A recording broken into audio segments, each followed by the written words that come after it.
जेव्हापासून यांची खुर्ची गेली तेव्हापासून यांना लागली मिरची. ते काय पोट काय दुखतंय पोटात. कोणी प्रधानमंत्र्यांनी काम चांगलं केलं, अमित शाह साहेबांनी चांगलं काम केलं. बाळासाहेबांचं स्वप्न अयोध्येत राम मंदिर बांधण्याचं होतं, काश्मीर मध्ये 370 कलम हटवण्याचं होतं. कोणी स्वप्न पूर्ण केलं?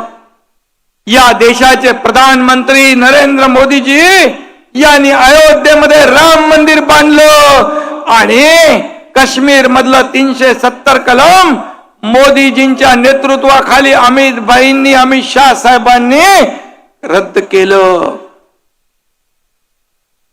मग बाळासाहेबांचं ज्यांनी स्वप्न साकार केलं त्यांना रोज सकाळ संध्याकाळ त्यांचा उद्धार करता, आरोप करता, त्यांच्यावर वाटेल ते बोलता. परंतु ही देशातली महाराष्ट्रातली जनता हे चांगलं त्यांना ठाऊक आहे की खऱ्या अर्थाने हा देश पुढे नेण्याचं काम आदरणीय मोदी साहेब करतात. देशाचा अर्थव्यवस्था 11व्या नंबरवर होती ती 5व्या नंबरवर आणण्याचं काम मोदी साहेबांनी केलं. या चित्रातही या लाडकी बहीण एक आली दुसरी. आणि म्हणून देशाची अर्थव्यवस्था 5व्यावरून 3ऱ्यावर आणण्याचं काम आता या ठिकाणी करतायत. पण अनेक लोक बोलले, राज ठाकरे साहेब बोलले यांना खोके नाही कंटेनर लागतात, राणे साहेब बोलले, रामदास भाई बोलले, नितेश राणे बोलले, हे काही नवीन नाही. पण नीलम ताईच्या मागे एवढे लागले एवढे मिरच्या लागल्या. पण नीलम ताईला देखील एक माझी लाड बहीण, तिला एवढ्या खालच्या दर्जावर जाऊन बोलणं, आरोप करणं त्यांना शोभत नाही. अरे दूध का दूध खरं बोललं की ते खरं बोलल्यानंतर कसं मनाला बोचत. खरं बोलल्या त्या आणि काय बोलल्या खोटं. ते काय देना बँकच आहे, इकडं देना बँक आहे, दोन्ही हाताने आम्ही आतापर्यंत दिलं आणि समोर लेना बँक आहे.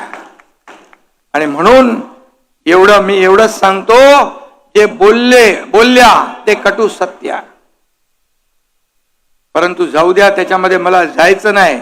परंतु एका भगिनीला जी नीलमताई गोरे कुठेही राज्यामध्ये महिलावर अत्याचार होऊ द्या, काही दुर्घटना घडू द्या, पहिली धावून जायची. तेव्हा नीलमताई चांगल्या होत्या. आता देखील या ठिकाणी शक्ती विधेयकामध्ये त्यांचं मोठं योगदान आहे. त्याचबरोबर आता होणाऱ्या विधानसभेच्या अधिवेशनात महिला सक्षमीकरणाचं त्यांनी चर्चा मागितली. महिलांना अधिक सक्षम करणं, महिलांना अधिक ताकद देणं यासाठी देखील नीलमताई काम करतात. आणि हेच पोटदुखी आहे. जे चांगलं काम करेल त्याचा निषेध कसा करायचा, त्याला बदनाम कसं करायचं, ही पोटदुखी आहे. पोटदुखी थांबत नाही याचं कारण ते डॉक्टर कडून औषध घेत नाहीत, ते कंपाऊंडर कडून औषध घेतात. आणि म्हणून मुर्जी काका, तू इकडं बोलल्याप्रमाणे 25,000ने निवडून आलाय. आता तुमची जबाबदारी आहे. मगाशी तुम्ही सांगितल्याप्रमाणे येणाऱ्या विधानसभा जिंकली आपण. आता आपल्याला महापालिका जिंकायची आहे. मुंबई महापालिका ज्याने एकनाथ शिंदे जेव्हा नाले सफाईचं काम बघायला गेला ते म्हणाले, एकनाथ शिंदे रस्ता जेव्हा आपण डीप क्लीन ड्राईव्ह सुरू केलं, रस्ते स्वच्छ करणं, माती काढणं आणि पाण्याने धुणं, ब्रिटिश काळात कधीतरी कोणी बघितले धुताना. परंतु हा एकनाथ शिंदे मुख्यमंत्री झाल्यानंतर ते काम सुरू झालं. म्हणाले हे काय मुख्यमंत्र्याचं काम असतं, मग काय मुख्यमंत्र्याचं घरी बसायचं काम असतं.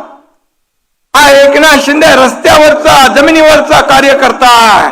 आणि म्हणून तुम्ही तर तिजोरी धुतली, तिजोरी साफ केली, आम्ही तर रस्ते धुतोय, रस्ते साफ करतोय. अरे मुंबईतली जनता जी आहे ही कामाला महत्व देणार आहे, काम करणाऱ्याच्या मागे उभी राहणार आहे. आणि म्हणून मी एवढंच सांगतो की हा सर्वसामान्य शेतकऱ्याचा मुलगा, मी मगाशी सांगितलं का पोटदुखी, का शेतकऱ्याच्या मुलानं मुख्यमंत्री होऊ नये. गावी गेलो की म्हणाले हेलिकॉप्टरने जाऊन शेती करतो. मग काय गाडीने जाऊ?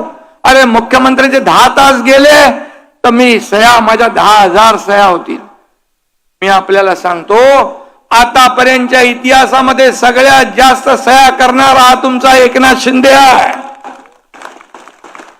2.5 वर्षात त्यांनी 2.5 कोटी मुख्यमंत्री सहायता निधीत दिले. या एकनाथ शिंदेने 460 कोटी रुपये दिले 2.5 वर्षात. 460 कोटी. जेव्हा माझ्याकडे मुख्यमंत्री सहायता निधीचा पत्र आला, लगेच मी सही करतो. आजही मुख्यमंत्री सहायता निधीमधून मुख्यमंत्री देवेंद्रजी धडाधड पैसे देतात. काय हे पैसे कुणाचे आहे? सर्वसामान्य लोकांचे जीव वाचवण्यासाठी. एक आपल्याला सांगतो, कोल्हापूरमध्ये एक मुलगी आली समोर, मुस्लिम मुलगी होती आणि तिच्या हातात एक छोटं बाळ होतं. मी म्हणालो हिचं काहीतरी काम असेल. मी म्हणलं काय तुमचं काम है? बोले इसका नाम दुआ है.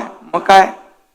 बोले आपने मुख्यमंत्री सहायता निधि से इसको पैसे दिए और इसकी जान बच गई, इसलिए इसका नाम दुआ रखा है.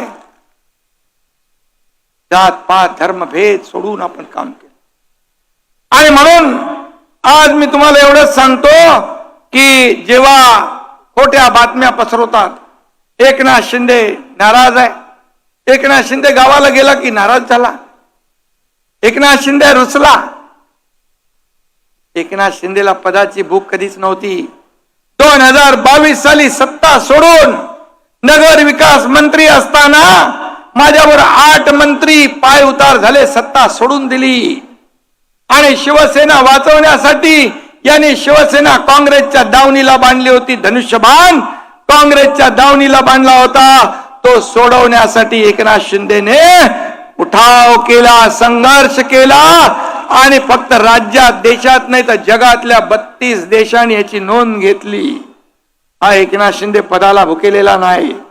आणि म्हणून मुख्यमंत्री होतो तेव्हाही कार्यकर्ता सारखाच मी वागलो. कालही कार्यकर्ता म्हणून, आजही कार्यकर्ता आणि उद्याही कार्यकर्ता म्हणून वागणार. हा एकनाथ शिंदे कधी खुर्चीला चिकटून बसला नाही. या वेळेत देखील मी स्वतः आदरणीय प्रधानमंत्री मोदी साहेबांना आणि आदरणीय अमित भाईंना फोन केला. महायुतीचे नेते म्हणून तुम्ही जो निर्णय घ्याल तो या एकनाथ शिंदेला आणि शिवसेनेला मान्य आहे. खुर्चीला चिटकून बसणारा एकनाथ शिंदे नाही. हा खुर्ची शोधणारा नाही, तर हा एकनाथ शिंदे माणूस शोधणारा आहे आणि माणसाचे प्रश्न शोधणारा आहे, माणसाच्या समस्या शोधणारा एकनाथ शिंदे आहे. आणि म्हणून मी आपल्याला एवढंच सांगतो की या शरीरामध्ये रक्ताचा शेवटचा थेंब असेपर्यंत हा महाराष्ट्राला समर्पित सेवा करणारा एकनाथ शिंदे आहे. आणि महाराष्ट्रातल्या माझ्या लाडक्या बहिणी, लाडके शेतकरी, लाडके भाऊ, या सगळ्यांचा अधिकार या एकनाथ शिंदेवर आहे. हा मानणारा या एकनाथ शिंदे आहे. आणि म्हणून